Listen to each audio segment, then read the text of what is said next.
Bon dimanche, ici Marie-Ève Bégin. Bienvenue à votre TVA Midi. Les autorités californiennes redoutent les conditions météo des prochaines heures. Alors que l'air et le sol restent extrêmement secs, les vents se lèvent à nouveau dans la région de Los Angeles. Les pompiers ont redoublé d'efforts avant que la situation ne s'envenime et il y a eu du progrès.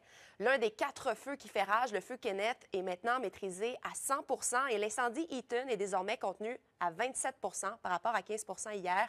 Mais il reste énormément de travail à faire pour mettre fin à la menace. Marc-Antoine, le plus important incendie, Palisade, a d'ailleurs encore gagné du terrain.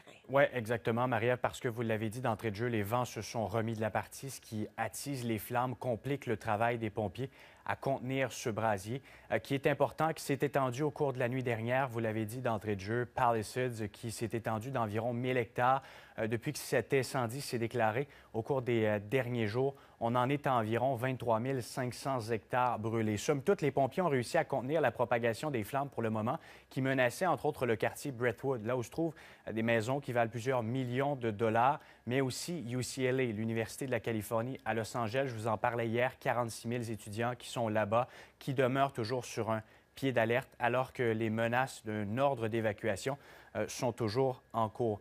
11 du feu contenu là-bas. La grosse mise à jour, elle nous provient surtout du feu Eaton, qui est à l'est. Le bilan des victimes qui a été porté à la hausse. 11 victimes liées au feu Eaton, ce qui en fait désormais l'un des plus meurtriers de l'État de la Californie. Si l'on inclut les autres incendies qui se sont déclarés au cours des derniers jours, le bilan des morts est désormais à 16 personnes. Vous en comprendrez que ce n'est pas le décompte final parce que les recherches se poursuivent sur le terrain pour tenter de localiser la dizaine de personnes qui est disparue.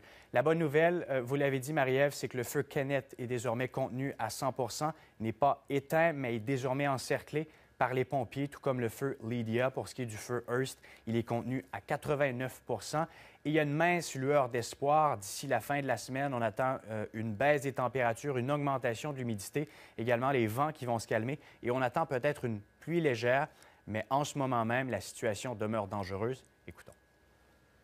What I'm hearing right now is that the winds are potentially getting dangerous and strong again. I believe the red flag warnings have been put back in place. And so I think the biggest thing that people need to know is that this is still dangerous and they still need to make sure they're listening to their local officials so they can keep themselves safe.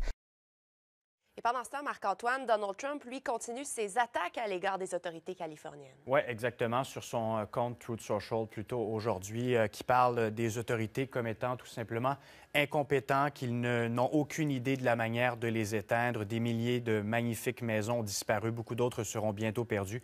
Il y a des morts partout. Tout ça s'inscrit dans une nouvelle couche d'insultes. Je vous le rappelle, il y a de cela quelques jours à peine, accusait le gouverneur de la Californie, Gavin Newsom, d'avoir refusé de signer la déclaration de restauration de l'eau qui aurait permis, selon le président élu, d'acheminer des millions de litres d'eau vers les zones en feu.